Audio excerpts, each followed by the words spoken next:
Oi meninas, tudo bom? Hoje eu estou aqui para fazer um vídeo, que é o vídeo de obrigado.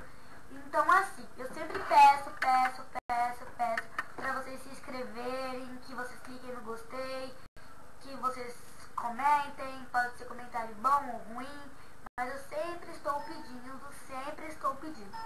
Então assim, agora eu resolvi, eu estou aqui e vim fazer um vídeo agradecendo por vocês se inscreverem e me darem as visualizações que vocês me dão e tais. Então assim, eu peço muito obrigado. E nesse vídeo eu não vou pedir pra vocês se inscreverem, eu juro, porque agora vai ser vídeo pedindo obrigado, não pedindo pra vocês se inscreverem. Mas assim, muito obrigado por vocês se inscreverem. Muito obrigado pelas visualizações, porque assim, eu pensava que ia ficar em 2 visualizações, mas não estava. Aí foi para 200, aí eu pensei que ia ficar em 200 e não ia ser desempacar. Aí foi para 280 e eu não pensava que não ia desempacar. Eu não vejo meus vídeos, entendeu? Eu tenho um nervosismo, então eu não vejo meus vídeos. Então assim, a maioria de outros canais, de outras pessoas que não tem canais, então porque mostra, né? Então eu nunca vi meus vídeos assim. Pra falar a verdade, eu só vejo quando eu faço ele, aí eu vejo e depois eu não vejo mais no YouTube. Porque eu acho que aí vai crescer minha fama como eu mesma assistindo. Então aí tá, aí 300 e alguma coisa, acho que 300. Então aí empacou em 200, aí foi pra 290, aí agora foi pra 300, aí 300 eu acho que tá 302, 302 acho que tá em 319, se eu não me engano. E eu vou dar uma olhadinha aqui. Tá 319, eu estou aqui no meu canal, então tá muito legal aqui. Chegando várias mensagens, tá?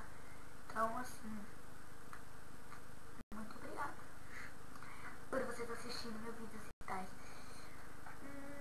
Então eu acho que eu agradeço por vocês pelo menos ter a curiosidade de vir aqui por me ajudarem.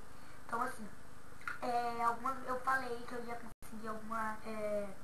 que eu ia conseguir uma parceria e tais com uma loja aqui, mas assim, que vídeo push, alguma coisa assim. Então a gente fez parceria assim. Tô muito feliz, ela já me enviou várias coisinhas. Tipo, eu tinha ó, a lojinha vende esses brindes aqui, tá gente? Então eu vou deixar o link aqui embaixo. Então eu comprei um desse lá e elas me enviaram um desse pra me fazer resenha, eu ainda não fiz.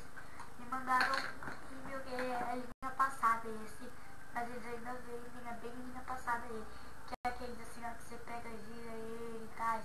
Então eles me enviaram também da Avon, me enviaram mais Curbex, me enviaram várias coisas, então eu peço muito obrigado. Então meninos, eu acho que por hoje é só. Esse vídeo eu só vim pra pedir muito obrigado. Então é isso. E muito obrigada por algumas meninas lá do Facebook ter gostado do meu nome, porque eu publiquei uma foto que eu fiz uma montagem com o nome V, tais, e as visualizações e tal, tudo sobre tais. Eu coloquei uma foto no Facebook e assim todas as meninas já comentaram, assim, acho que foi 26 comentários, se gostou ou não gostou. Teve só um que foi repetido, foi a mesma menina que colocou 2, mas assim, não sei. Então é